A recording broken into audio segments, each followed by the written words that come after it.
dalam menghadapi pilkada. Ini dilaksanakan serentak di 4 provinsi, di Jawa Timur, kemudian di Bangka Belitung, di Aceh, dan di Sulawesi Tenggara. Jadi tahap awalnya kami sudah lakukan di tingkat pusat. Jadi kami sudah melakukan diskusi terpimpin dengan KPU, Bawaslu, DKPP maupun dengan para pengamat politik dan orang-orang yang konsen terhadap pilkada.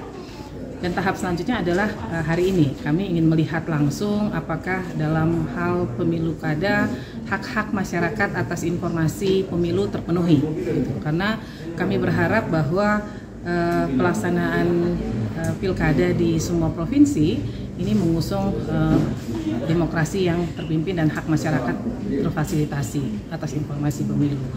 Nah, bagian dari kami datang ke sini, kami ingin melihat apakah KPU sudah memenuhi hak akses publik. Karena salah satu contoh misalnya data dari atau profil calon.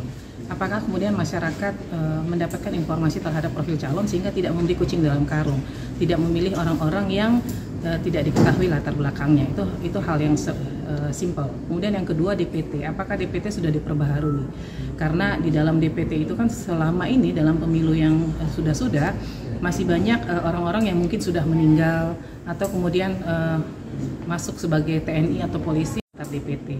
Nah, dari hasil diskusi kami ternyata dari KPU sudah melakukan update terhadap DPT dan itu baik sekali, dan kami berharap bahwa dalam pelaksanaan pilkada nanti masyarakat harus terus berpartisipasi untuk mengawasi, karena peran dari publik dalam pengawasan terhadap pelaksanaan pilkada tentunya akan membuat demokrasi ini menjadi bersih dan lebih baik.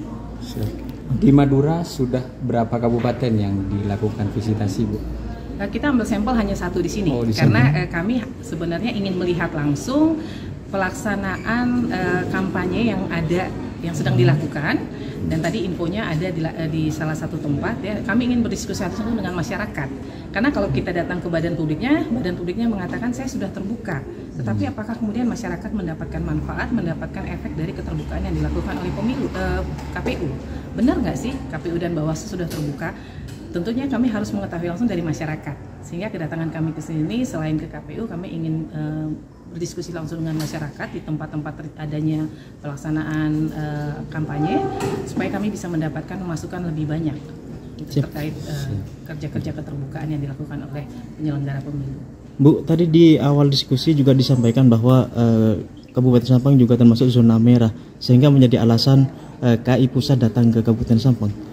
Mungkin tanggapannya gimana? Ya betul, kami mendatangi provinsi-provinsi yang tadi saya sebutkan 4 itu karena berdasarkan data Bawaslu ya, itu adalah daerah rawan pemilu, begitu, daerah yang rawan, dan terbukti bahwa pada pemilu sebelumnya kan di Sampang juga ada pemilihan suara ulang gitu. Nah, itu yang menjadi konsen kami gitu, apa yang menjadi persoalan, dan nantinya kami akan terbitkan dalam sebuah buku. Ya, buku ini akan menjadi bahan masukan buat penyelenggara pemilu dan buat pemerintah untuk perbaikan dalam pelaksanaan pemilu-pemilu ke depannya. Terima kasih, Bu. Dengan Bapak, Ibu siapa dan jabatan izin? Samro. Samro ya. Jadi komisioner bidang edukasi, sosialisasi, advokasi. Kalau Bapak? Ketua. Pak Doni Yusgiantoro, Ketua Komisi Informasi Pusat.